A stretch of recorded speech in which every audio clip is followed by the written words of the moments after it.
invitada a esta hora en el informativo del Eje Cafetero.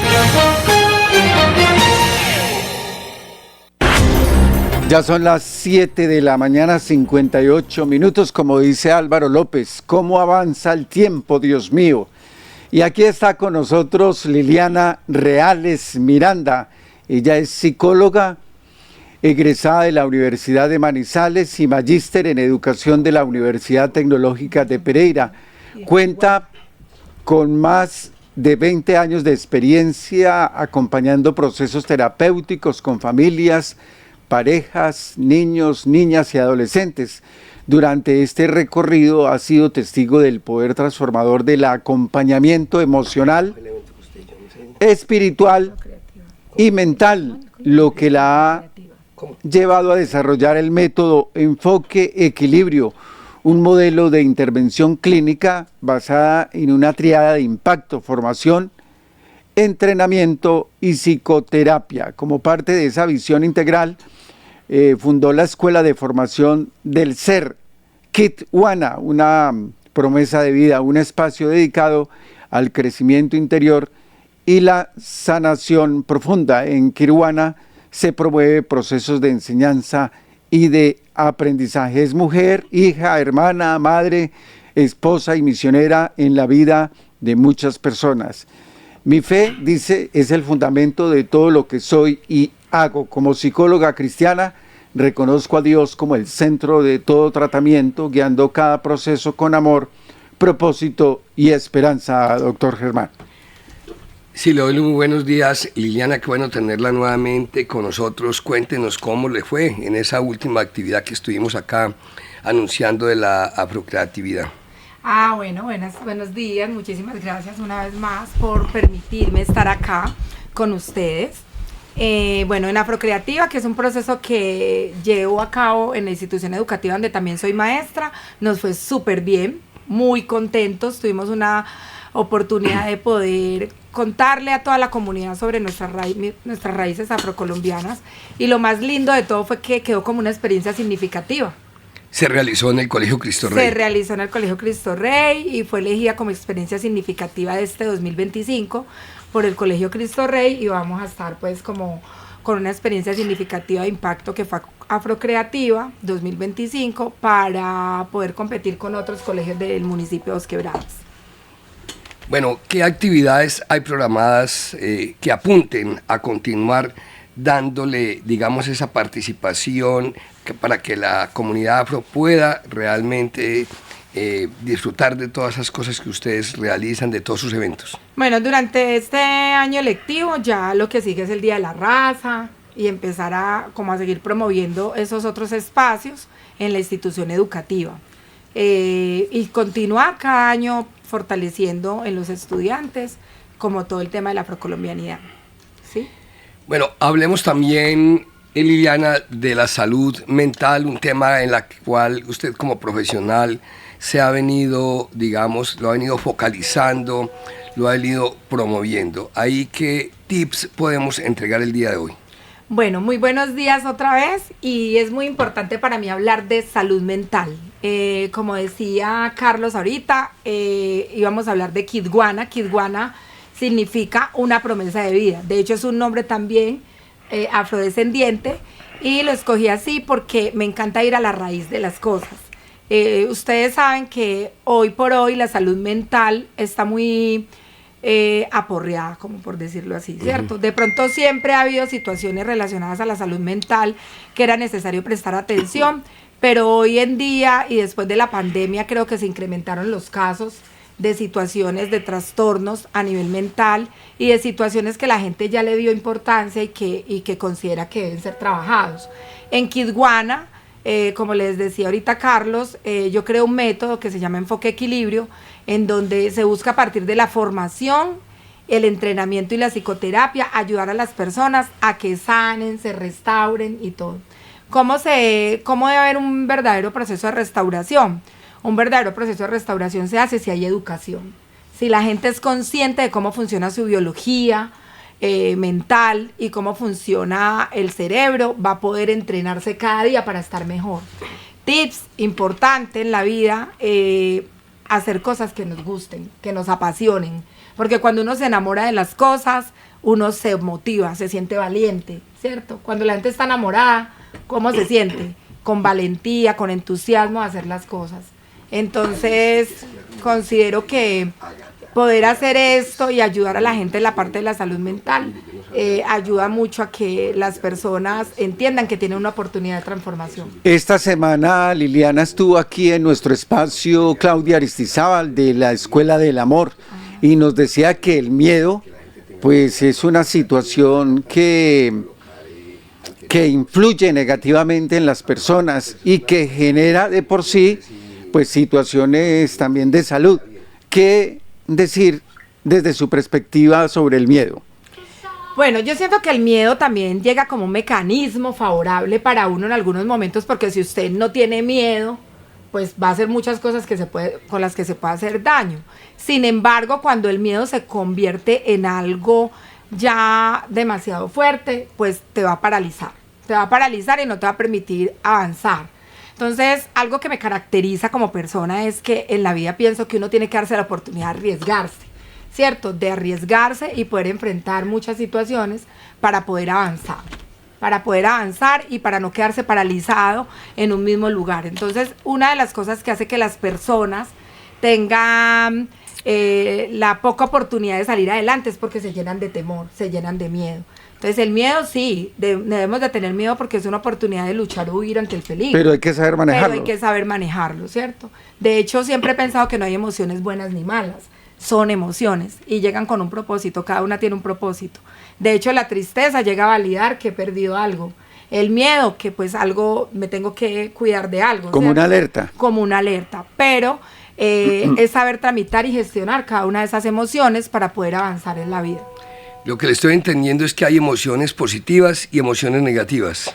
Yo pienso o ninguna de las dos. Yo pienso que ninguna de las dos. Yo creo que cada una llega a cumplir un rol dentro de nuestra mente, ¿cierto? Y son una manera como de aprendizaje, entiendo yo. Porque si tú le das un nombre de negativo o positivo, entonces quiere decir que el día que yo esté triste eso es malo.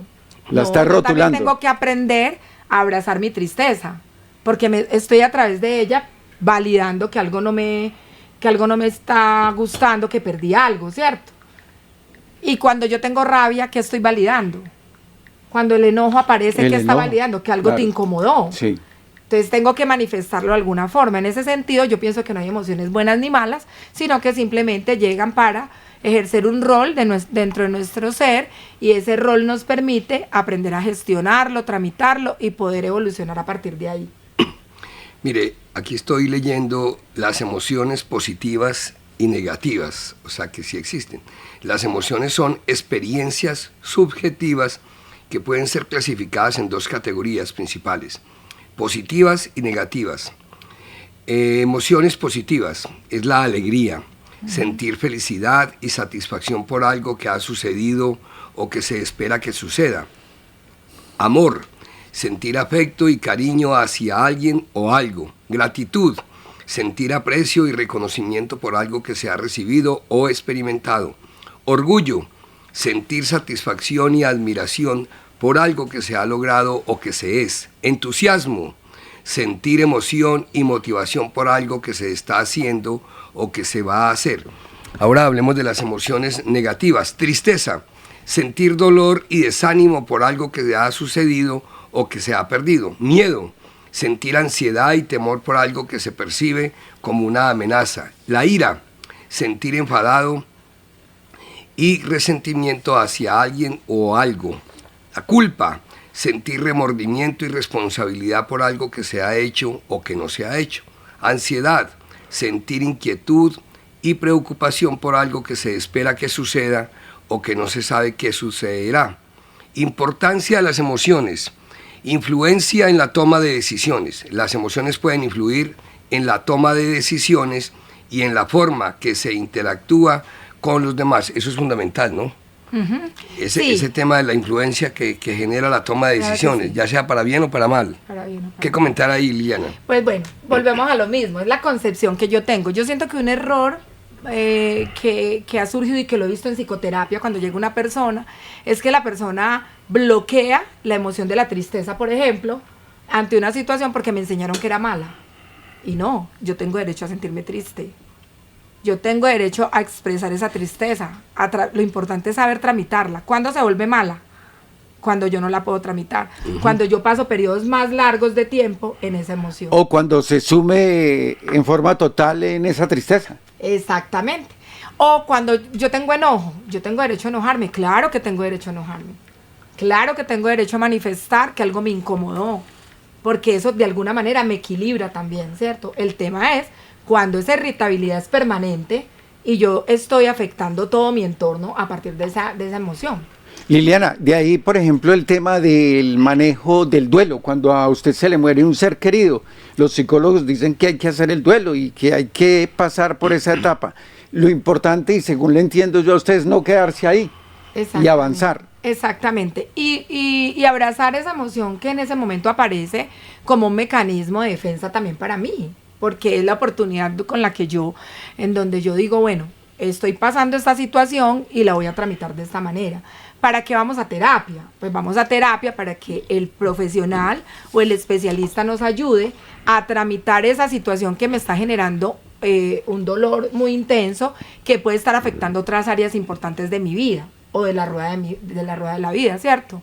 Cuando una persona entra en un duelo crónico que no elabora, que pasa uno o 2 años en un duelo no elaborado, pues es una persona que no va a ser 100% productiva.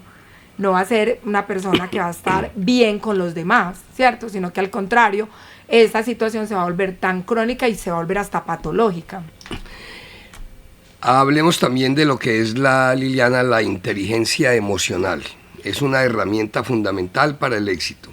La inteligencia emocional se refiere a la capacidad de reconocer y comprender las emociones en uno mismo y en los demás, y de utilizar esta conciencia para guiar el pensamiento y la acción. Hay algunos componentes de la inteligencia emocional: la autoconciencia, reconocer y comprender las propias emociones y cómo influyen en el comportamiento. ¿Qué le agregaría a este punto? ¿Qué le agrego allí? Que también tenemos una personalidad, que tenemos un temperamento, ¿cierto? Una forma de ver la vida, una historia, una experiencia, que la tenemos incluso desde el vientre de nuestra madre, ¿cierto? Entonces aprendemos a tramitar cada una de esas emociones de acuerdo a cómo nos enseñó la escuela, cómo nos enseñó la familia, como todas las personas que han estado alrededor nos han aportado de alguna manera significativa esas emociones. Pero la inteligencia emocional viene como una técnica, una herramienta muy valiosa. De hecho, Goleman es de los que más habla de inteligencia emocional y viene como una herramienta de impacto para que nosotros aprendamos a tramitar, a gestionar, a solucionar en un momento determinado cada una de ellas, y es la que nos ayuda a poder tener una mejor interacción con el otro, la que nos ayuda a poder lograr posiciones importantes en diferentes entornos, a poder desarrollar un liderazgo, pero también reconociendo que aunque somos diferentes, cada uno tiene una oportunidad de transformación. El autocontrol, fundamental. Fundamental el autocontrol, ¿cierto? Y está amarrado de un concepto que se ha vuelto de moda, que es la empatía, ¿cierto? La empatía, ¿por qué? Porque yo pienso que es un concepto que ha estado de moda y que todo el mundo habla, que es que hay que ser empático con el otro, ¿cierto? Pero hasta qué punto logro gestionar y tramitar esa empatía de una manera adecuada, en donde yo pueda ser empático con el otro aunque tengamos diferencias, pero también eso me permite autocontrolarme entendiendo que el otro es diferente a mí y que no puedo llegar como un juez siempre ante el otro, sino que entiendo que el otro en su diferencia también tiene la oportunidad, ¿cierto? Esa empatía es reconocer y comprender las emociones de los demás y responder de manera adecuada, que es como la conclusión de lo que acabas de decir. También aquí habla de las habilidades sociales, que es utilizar la conciencia emocional para interactuar de manera efectiva con los demás. Sí. A ver, primero ser consciente de cómo estoy, ¿cierto? Ser consciente de cómo estoy en todo momento me ayuda a poder tener el control en cualquier situación, ¿sí? Ser consciente también de cómo está el otro, de qué puedo decir, de qué no puedo decir en un momento determinado. Es muy importante para la comunicación, para el vínculo relacional con el otro y muy indispensable para poder permitirle al otro que avance y yo también poder avanzar. Yo creo que es una de las cosas en las que la humanidad debe entrenarse más, porque a veces nos cuesta ser conscientes de las necesidades del otro, porque estamos simplemente pendientes de nuestras propias necesidades. Bueno, hablemos de los beneficios de la inteligencia emocional. Mejora las relaciones. La inteligencia emocional puede ayudar a construir relaciones más fuertes y significativas con los demás. Este tema sí que es bien fundamental. Sí, pues la inteligencia emocional nos permite tener vínculos más sanos, pero más allá que con el otro, con nosotros mismos. Incluso nos rejuvenece, ¿sí? Porque podemos liberar neuroquímicos de bienestar, de impacto para nuestra vida. Además, también nos permite llegar a lugares que otros no han podido llegar. Nos permite tener éxito en la vida, en muchas áreas de la vida. Nos permite ser de fuerte influencia para los demás. ¿En qué influye la resiliencia en la inteligencia emocional? Muchísimo. La resiliencia es esa capacidad de sobreponerme en una situación difícil, ¿cierto? Y ahí la resiliencia está permeada del poder de la vulnerabilidad. Hay una autora muy linda, una socióloga norteamericana que me encanta, que se llama Brené Brown, y ella habla del poder de la vulnerabilidad. Y es cuando la persona encuentra en medio de la crisis una gran oportunidad para salir adelante y levantarse. La inteligencia emocional también contribuye mucho a la toma de buenas decisiones. Sí, claro que sí. Una persona entrenada para tener una buena inteligencia emocional piensa con más tranquilidad, con más calma, con más fluidez y con más valentía. Liliana, le voy a hacer una pregunta que es muy de su resorte. Usted trabaja con alumnos de todas las edades. Los millennials pueden tener prioridades distintas a las generaciones anteriores, como la búsqueda de un equilibrio entre la vida personal y profesional, porque es que se presentan muchas situaciones a nivel de los jóvenes que no son comprometidos, por ejemplo, ante una relación que antes era de noviazgo y ahora ya no son de noviazgo, sino de encontrarse simplemente y, digamos, disfrutar de espacios. Entonces mucha gente sostiene, sobre todo los padres de familia, y hay unas controversias ahí, porque estamos en una generación diferente, donde pues se afirma que los jóvenes no se comprometen con nada. ¿Usted qué diría sobre el tema? Bueno, yo pienso que no nos podemos como sesgar a pensar que todos los jóvenes no se comprometen. Yo creo que incluso ahora hay jóvenes muy comprometidos, solamente Sí. que el mundo ha cambiado, la tecnología ha marcado una gran influencia, ¿cierto? Esas nuevas tecnologías que llegan marcan una influencia importante en la vida de ellos, pero también eso está muy permeado por los valores de la casa, por los principios de la escuela también a donde pertenecen, por la sociedad y el entorno en la que estos jóvenes se muevan. Yo conozco adolescentes muy comprometidos, conozco adolescentes que no se comprometen. Y si analizamos en las generaciones de nosotros, también hubo adolescentes comprometidos y otros que nunca se comprometieron. Entonces yo creería que como sesgar a que los millennials o los de la generación anterior tenían más compromiso que los otros, creería que sería un cuestionamiento demasiado, un poco atrevido, ¿cierto? Porque hay chicos hoy que se comprometen, que son responsables, pero también está muy permeado por las familias. Creo que las familias de hoy, más que los chicos, son las que han cambiado. Pero Liliana, ahí se puede hacer alusión al tema de que la sociedad nace buena, el hombre nace bueno, pero la sociedad lo corrompe. Sí, y creo que es una frase que se ha utilizado generación tras generación, ¿cierto? Sí. Entonces, pensaría que creo que a los padres de ahora les falta un poquito más de autoridad, ¿cierto? Creo que a los papás de ahora, no a todos, les falta un poquito más de autoridad. Creo que hay cosas muy importantes como la crianza respetuosa, que también se trabaja desde la parte psicológica con las familias, de que las familias ahora tienen la oportunidad de tener más conocimiento, y esto ha dado lugar a que se vayan hacia el otro lado y se les olvide de pronto poner un poquito de límites sanos a los chicos y exigencias, ¿cierto? ¿Y a qué se debe que los padres ya no ejerzan esa autoridad que ejercíamos antes? Eso, yo creo que a una mala interpretación de los conceptos y de las nuevas formas de educación que han llegado. Entonces, como le decía, se habla de crianza respetuosa, entonces se fueron al otro lado de la crianza respetuosa y se les olvidó un poquito ponerle autoridad, ¿cierto? Y el no tener un equilibrio, porque en todo se requiere un perfecto equilibrio, da lugar a que de pronto les cueste poner límites a sus hijos, enseñarles sobre la importancia de respetar las figuras de autoridad, todo eso. O sea, yo recuerdo que, pues no sé, en mi adolescencia... Que hace ya ratico, ¿no?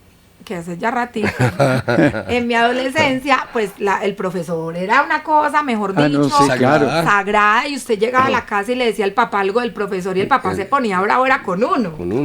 Ahora un niño le dice algo al profesor, perdón, al padre de familia de su profesor, y el padre de familia llega enojado. Ahora, Liliana, el tema yo creo que es un tema de evolución. Sí. Y con este tema de la normatividad de las leyes, los padres hemos perdido autoridad sobre los hijos por el temor a que se vayan de la casa, que, por ejemplo, lo demanden a uno. Sí. Cuando usted ya toca a un niño, venga, me vuelve a tocar y voy a la comisaría de familia y lo denuncio. O ahí mismo, inmediatamente, lo publico por redes, diciendo que mi papá me pega o mi mamá me pega. Sí. Lo boleteo. Entonces el papá, uno queda con ciertas restricciones, porque a nosotros nos educaron en esa época con la urbanidad de Carreño. Es decir, y a nosotros nos llevaban a misa. Y a nosotros nos enseñaron a ser seres humanos, no por excelencia, pero sí seres humanos bien educados. Y respetuosos. Respetuosos de los papás, de amar a Dios sobre todas las cosas, de respetar, honrar padre y madre, ¿cierto? Que hace parte de los mandamientos. De los mandamientos. Pero eso se perdió. Entonces, yo por la misa no voy. Pero, ¿cuándo lo dicen? Cuando ya tienen 8 años, 10 años. Pero si comienzas a llevar el niño, desde los 2, 3 años, 4 años, yo siempre he admirado mucho, y usted que hace parte también de esa vida cristiana, del evangelismo, he admirado mucho cómo en los cultos y cuando estaban esas campañas políticas, pues yo iba a muchas reuniones de esa naturaleza y observaba cómo, por ejemplo, van los papás, llevan los niños y los niños no entran a la iglesia. A los niños se los llevan a otro sitio aparte de la iglesia, pero también a implicarles, a darles doctrina del evangelismo. En la iglesia católica no ocurre eso. En la iglesia católica entran los papás con los niños a llorar. Y ahora entran con las mascotas. Y entonces todo eso tergiversa mucho realmente el estar concentrado en orar. En realmente uno que va a misa, a un recogimiento espiritual, a estar en paz con Dios, muchas personas a confesarse, a comulgar, a escuchar la palabra de Dios. Pero digamos que eso ya no se da, es decir, la responsabilidad, la culpa la tenemos nosotros porque no hemos sabido criar a nuestros hijos, pero si al hijo desde pequeñito les enseñamos eso, créanme que así crecen. Si al niño le enseñas, si el niño desde que nace escucha chino, habla chino. Si desde niño el papá le habla en inglés, habla inglés. En español, en español. O sea que un niño es lo que uno haga de él, lo que uno lo construya. ¿Estamos de acuerdo? Totalmente de acuerdo. Totalmente de acuerdo, Germán. Y sí, porque yo nací en familia cristiana, yo nací en cuna cristiana, pero no me enseñaron a vivir una religiosidad, que eso es otra cosa. Que es otra cosa muy diferente. Es una vida espiritual en donde yo a mis hijas desde muy chiquitas las llevaba a la iglesia y van a un lugar que se llama escuela dominical. O sea, la escuela dominical en las iglesias cristianas es un espacio en donde te enseñan palabra de Dios, donde te enseñan las promesas que Dios tiene para uno, ¿cierto? De hecho, en mi ejercicio como psicóloga, para mí el centro de los procesos es Dios. Si Él no está dentro del proceso, es muy complejo, porque la gente que decide o elige no vivir más y quitarse la vida es porque perdió esperanza en algo. Y uno debe tener algo en que arraigarse en la vida. Y poder tener esa oportunidad de criar a los hijos o criar una sociedad en donde Dios exista como un centro en su vida, le permite a uno tener el 50% ganado. Porque por lo menos ante una crisis o ante una situación difícil, usted sabe que puede ir a algo, ¿cierto? A resguardarse espiritualmente, a nutrir y alimentar su alma, ¿cierto? Eso de alguna forma ayuda a que las personas tengan una esperanza. ¿Qué ha pasado? La gente ya perdió la esperanza, mucha gente ya perdió la esperanza.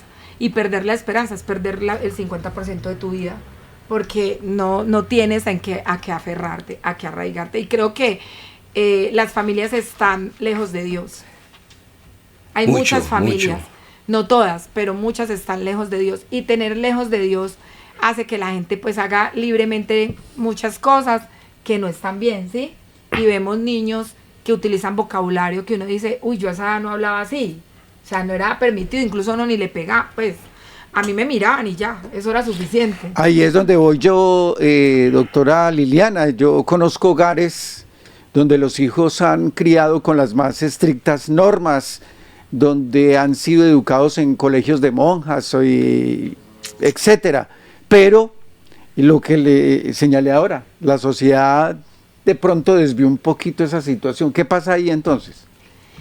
Que como padres de pronto nos falta un poquito desarrollar una habilidad comunicacional importante, y es persuadir en la vida de nuestros hijos.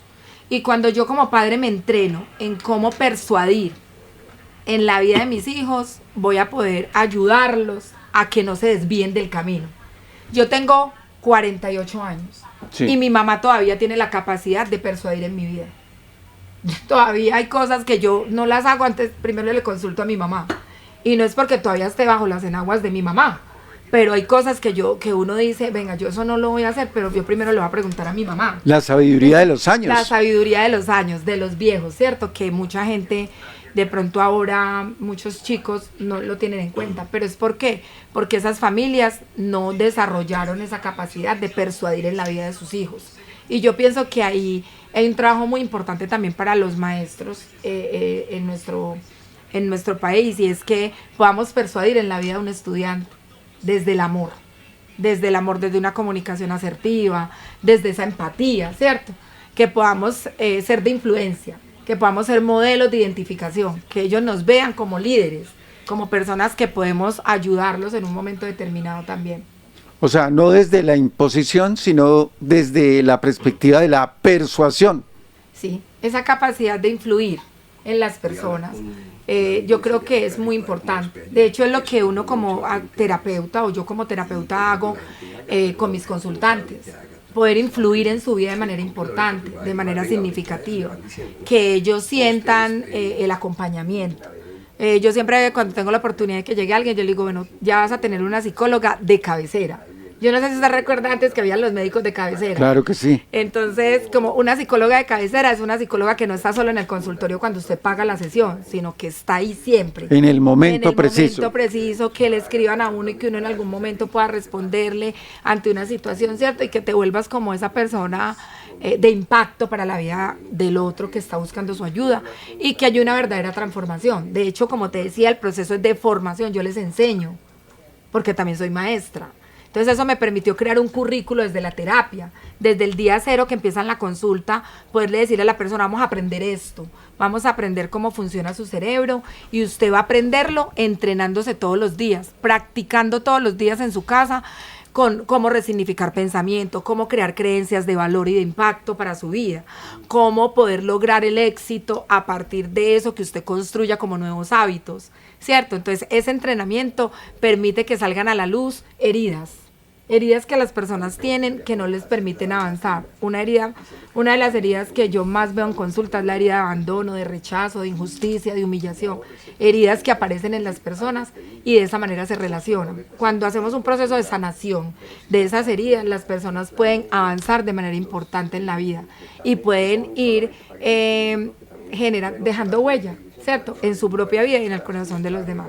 Bueno, a la doctora Liliana Reales Miranda le queremos agradecer por su presencia hoy en nuestro programa. Nos podíamos quedar aquí toda la mañana, doctor Germán. Es que con Liliana hablábamos, Carlos, esta semana, y vamos a intentar construir unos tips permanentemente acá dentro del informativo del Eje Cafetero para orientar a todas las personas sobre estas recomendaciones. El tema de la salud mental tiene que estar en primer orden, no solamente en nosotros como seres humanos, de intentar controlar todo esto y de generar una verdadera inteligencia emocional positiva, y que todas estas emociones sean positivas, no negativas, o más positivas que negativas, porque es inevitable también tener emociones negativas. Y yo creo que esto pues va ayudando, porque últimamente hemos traído una serie de profesionales para que nos van hablando de todo este tema. Hay un tema, doctora Liliana, que quisiera que habláramos en estos tips, o posteriormente, sí. Y sobre todo usted como educadora. Yo creo que en la sociedad se está notando un tema que me parece que es bueno de análisis, le dejo esa tarea, y tiene que ver con los papás proveedores. Es decir, donde ya los hijos le están inculcando al papá, mire, usted me ha dado todo, pero ¿dónde está el cariño? ¿Dónde está el afecto? Ese es un tema fundamental. Entonces uno lo que entra a decir es, ve que desagradecido, que desagradecida. Pero en el fondo esos hijos pueden tener la razón, porque uno cree que dándole todo a un hijo lo está criando bien. Ahí lo que lo está criando es muy mal, porque lo está acostumbrando y el día que no falte, ¿qué? Entonces yo creo que ese es un tema que yo creo que debemos abordar en una próxima ocasión. Claro que sí, muchas gracias Germán por esta oportunidad y sí, y definitivamente Carlos también, muchas gracias. Sí, yo creo que yo les llamo papacajeros. Sí, papacajeros electrónicos. Y lo miman a uno y lo cuidan y mire, o listo, los nietos, pero claro, que mira a pedir o que mira a pedir esta. Sí. Pero bueno, a los hijos hay que criarlos con hambre y con frío, decía alguien por ahí. Sí, con hambre y con frío, porque válido. Cuando a uno lo obligan a desafiarse en la vida, uno tiene esta capacidad que tenemos la generación mía todavía, ¿cierto? Esa generación mía que todavía es emprendedor, que todavía piensa en salir adelante y en que no depende solamente de sus papás, sino que sabe que tiene que desafiarse en la vida. Es lo que queremos también generar en estas promover en estas nuevas generaciones. Entonces sí, yo creo que las personas necesitan escuchar cada día una semillita que aporte a la higiene y a la salud mental. Feliz día. Igualmente, gracias. Son las 8 de la mañana, 29 minutos.